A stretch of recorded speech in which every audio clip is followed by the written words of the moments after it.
자, 이와 관련해서 지금 국내에서 잘 안 다루는 뉴스가 두 건이 있습니다. 하나는 뭐냐면 프랑스에서 마크롱에 대한 탄핵이 운영위원회를 통과했다는 것이죠. 네.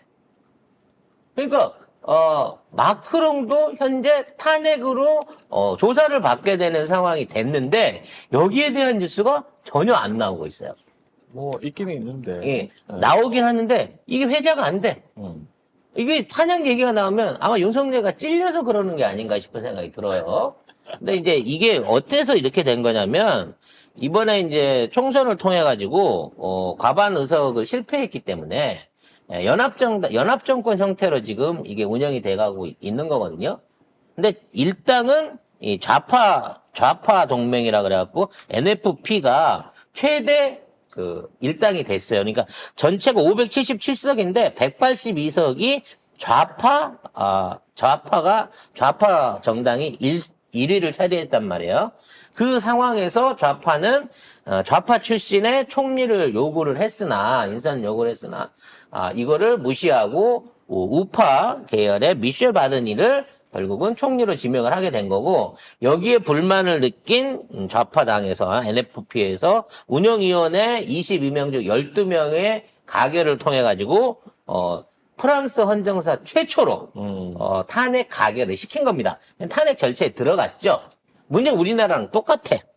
577석 중에 182석으로는 단독으로 이거를 가결시켜서 탄핵을 시킬 만한 정치력과 투표수가 모자라다는 거죠. 과반이 넘어야 돼. 예, 과반이 넘어야 되니까. 그래서 결국은 탄핵은 못 시킬 가능성이 높다라고 전망이 나오긴 하는데 그건 또 모르는 거예요. 나머지 정당들하고 좌파 정당 이걸 시행하고 있는 NFP가 어떠한 형태로 연합을 해가지고 과반수 이상을 차지하면 가결도 가능한 거거든요. 근데 우리는 다른 나라에선 가결이 어렵다고 하는 부제가 안 붙어 있어. 왜냐면 연합정당이니까 어제의 적이 오늘의 동지가 될 수 있는 거기 때문에 진짜로 나는 마크롱이 싫어요 그러면 탄핵될 수도 있거든요. 근데 우리나라 기사는 대부분 요거를 꼭 붙여. 탄핵 가능성은 작아. 아니 가능성이 작으면 애초부터 운영위원회 통과가 안 됐어야지. 운영에 통과된 게 이번이 처음 있는 일이에요. 프랑스 안에서도 지금 반 마크롱 시위가 계속해서 일어나고 있고 지금 좌파 정당들이 과반수는 아니지만 일당을 차지하면서 지금 이 전국을 리드해가고 있고 마크롱 인기가 최하로 떨어져 있는데 가결 가능성은 작다라고 평가하고 있는 언론 대한민국 언론밖에 없다는 거죠. 이게 의도적이 아닌가라는 생각이 들어요. 현재도 계속해서 프랑스에서는 현재 그 반정부 시위가 일어나고 있습니다. 아까 얘기한 우파 미셸 바르니를 반대하는 시민들의 시위들이 계속 지속되고 있는데 이 시위가 지속되고 마크롱의 인기가 20% 언저리에 머물러 있는 상황에서 가결될 가능성이 있어요. 한두 달 걸리겠지만. 그래서 그 결과에 대한 것들을 우리가 좀 주목을 해봐야 되지 않을까 싶고 만일에 올해 안에 마크롱이 탄핵이 된다라는 상황이 생기게 되면 이게 분명히 우리 정치에서의 윤석열 탄핵에도 어느 정도 국민 정서상 영향을 미칠 걸로 보여지는 뉴스가 있었습니다. 근데 주목받지 못하고 있는 거고요.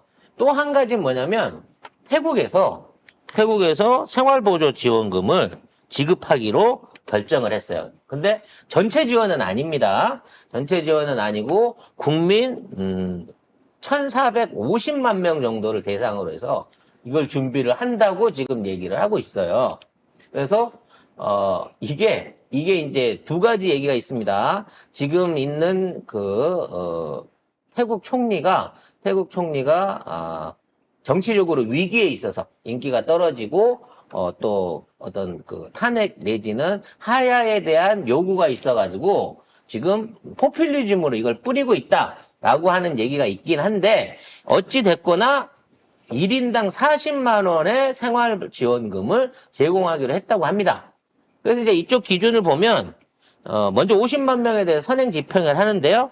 일단 월급이 한 달 수입이 40만 원을 그러니까 월급이 260만 원을 연수익이 넘지 않는, 그리고 통장에 1,800만 원 이상 현금이 없는 사람들부터 시작해가지고 50만 명을 선지급을 하고 이 지급을 1,400만 명까지 늘려간다고 해요. 그러니까 전 국민의 한 15% 이상이 이 혜택을 받을 수 있게 하는 거죠. 그래서 총체적으로 한 17조 8,400억이라고 하는 우리나라보다 더 많은 금액인 거죠. 그래서 이 정도의 금액을 풀어가지고 경제 성장률을 2% 이상 끌어올릴 거다라는 계획을 잡고 진행을 시작했다고 합니다.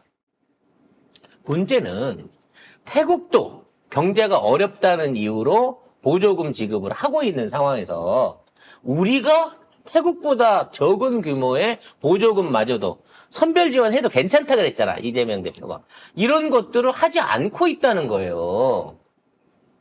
이 뉴스 역시도 우리 국민들이 널리 알게 된다고 하면, 야, 이제 대한민국이 태국보다 못한 거야? 우리 경제가 태국이 할 수 있는 것도 못할 정도의 상황인 거야? 못하죠. 라고 하는 반감을 만들어낼 수 있는 뉴스가 될 수 있다는 거예요. 그래서 우리나라 뉴스에도 포퓰리즘 논란 속 강행이라고 하는 이런 꼬리표가 붙어 있다는 겁니다.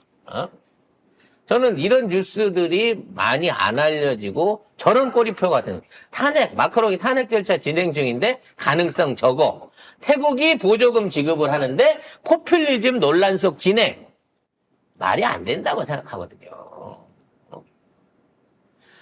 결론적으로 대한민국의 정치와 대한민국의 경제가 이제는 세계적으로도 망신거리, 최하층에 지금 머물러 가고 있는 상황을 보여주는 어떤 뉴스들이 아닌가라는 생각이 듭니다.